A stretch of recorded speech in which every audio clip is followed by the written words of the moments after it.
I want to introduce Anthony Maez to you today. He has dedicated his life to exposing this dark evil and to preparing parents and caregivers to help protect them. We believe that because our children are online so much more right now, that you need to know as parents, caregivers, teachers, how these traffickers are coming at your children through the internet, what you can do to prepare your kids in advance so that they can see this enemy when it comes at them. Please like, subscribe, and share. Thank you so much for watching today. I appreciate you all. Hi, my name is Anthony Maez. I'm the Special Agent in charge and the commander of the New Mexico Internet Crimes Against Children and Human Trafficking Task Force for the Office of the New Mexico Attorney General. The Office of the New Mexico Attorney General is one of 61 regional task forces in the country. Our task force consists of 89 agencies, which are made up of federal, state, local, tribal, military,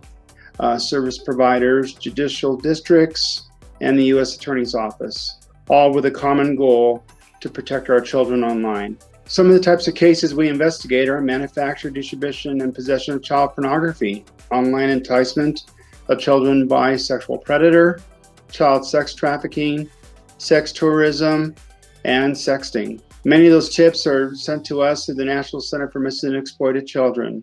The National Center for Missing and Exploited Children receives those tips from various social media platforms.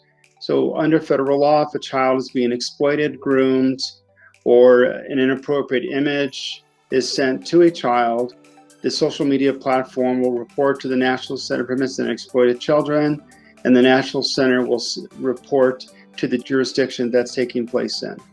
So just to give you an idea, the Office of the New Mexico Attorney General receives approximately 75 to 100 tips from the National Center each month. And we did see an increase of those tips during the time when there was a statewide lockdown and children were asked to stay home and learn virtually because of an increase of children having access to the internet and electronic devices. We saw the tips almost double for the first couple of months. And again, those were reported from the different social media platforms. We're going to talk a little bit about why online versus interacting in person and what makes our children vulnerable to the predators that are out there and why they're trying to contact our children and possibly even traffic our children. Many of our children are socially inept. They've spent most of their time, especially with this generation, meeting each other online. Children go online because they're lonely. Maybe they feel depressed and they want to meet someone. Maybe they may feel vulnerable. They equate friendship and popularity by the extent of their friends list. We've seen that. I mean, I've even talked to my own children. They always refer to somebody as a YouTuber that's very popular because they have lots and lots of likes. And I would say, well, in reality, do they really know all 1 million people or their friends? I'm like, no, but that's what they relay popularity to, is having as many people like or be a friend with them on social media. And of course, predators know that. They know how to manipulate children by going on social media, either posing as a child, telling the child what they want to hear, and maybe even sending them gifts. That makes our children high risk to become victims. So why are youth vulnerable? Our teens' brains are wired for social interaction and bonding with others, which is why it's important to make all those friends for them through the various platforms. Their needs for acceptance and belong is a strong drive, part of their decisions. And then puberty increases experimentation, sexual curiosity, sexual arousal. These are all hallmarks of adolescence and increased vulnerability of children, youth towards sexual exploitation. I hate to say this, but we did see an increase of self-production during this time as well. So a lot of children taking a lot of selfies. Some of those selfies were inappropriate and they were being sent out to other children and adults, because some of these adults really know how to groom and talk to children. And children are vulnerable and they send them these selfies. Let's talk a little bit about sexting. Sexting, of course, is sending sexually explicit messages of yourself to someone else by cell phone. Sexting can be a naked picture or suggestive text messages written in code. Sexting usually happens out of boredom with someone they know or they don't know. It could be impulsive risk-taking behavior, peer pressure behavior, or just showing off. And again, depending on the apps that they're on and the apps that they're communicating through as a group, they may send each other images that way. Sex messages also could be a romance between two. That would be the You have to send me a picture because we're involved in a relationship now. Could be flirting. And then sexting does lead to grooming behaviors, and sexting leads to sextortion. We unfortunately see a lot of cases in our state, sextortion cases, basically blackmail, where there's a threat to a child to send additional images. So they send the first image or video thinking that they're communicating with someone they like, someone they want to be friends with. Then it turns out to be an adult. They continue asking for images, and if they don't give them the images, then they're going to exploit that child online. So it scares them, so they continue. Eventually, these individuals will ask the child to meet them outside the home at the mall or somewhere, or they're going to send the images out to everyone that they know, and the child will do that. And they may be sexually assaulted or trafficked. How do we know if our child needs help? Are we distracted from noticing? I mean, it's easy to be distracted in this day and age. Are we paying attention to people's quarantine life on social media?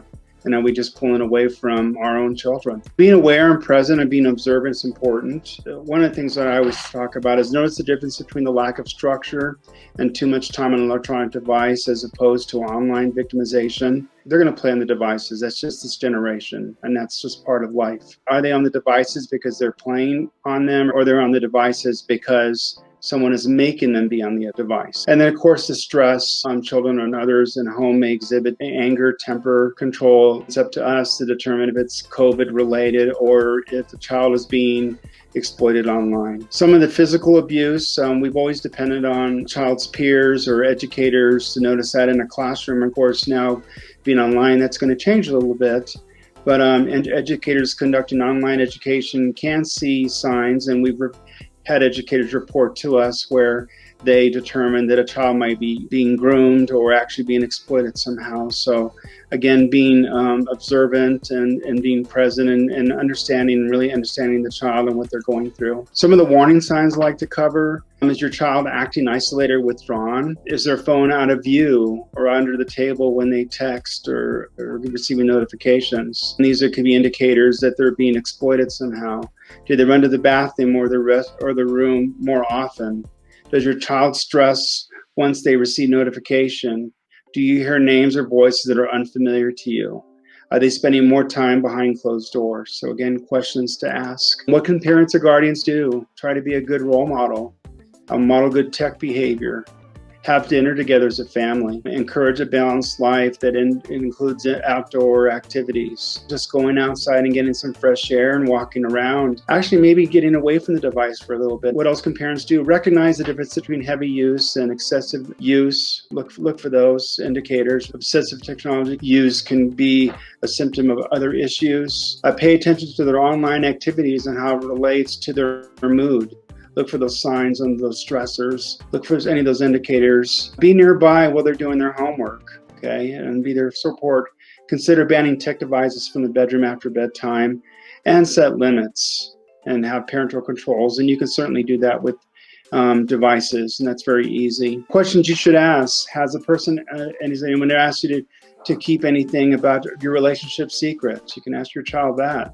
Has a person hinted at or anything about anything sexual? And then the child can act: have I felt pressured or manipulated by this person? The child should be asking it themselves. Do I feel true to myself, sticking to my values when I communicate with other persons? Some of the information that we have available out there, because not all of us are real comfortable with technology. I mean, things change frequently, and this is my full-time job as a task force commander, is to understand technology. It literally changes every month. There's a new app out there that we have to learn and understand how it works and how it can make our children vulnerable. Here are some sites you can go to. The Technology Safety Resources, our ICAC Task Force website has plenty of information, icactaskforce.org. NetSmarts, which is through the National Center for Missing and Exploited Children. They have lots of information as well for parents, guardians, educators, and also children. And then Common Sense Media, great site that gives a lot of good information about different apps, gives you tutorials. Of course, our website, the Office of the New Mexico Attorney General, we have if you go to our website, and you can actually click on the link for Internet Crimes Against Children. We have several URLs there that you can follow and actually get additional information. We also have our human trafficking unit here as well, which I run both of those units. And you can ask questions. Our phone number is listed on there as well. And this is the ICAC website, the Internet Safety. Just I've circled the top there so you see where to look.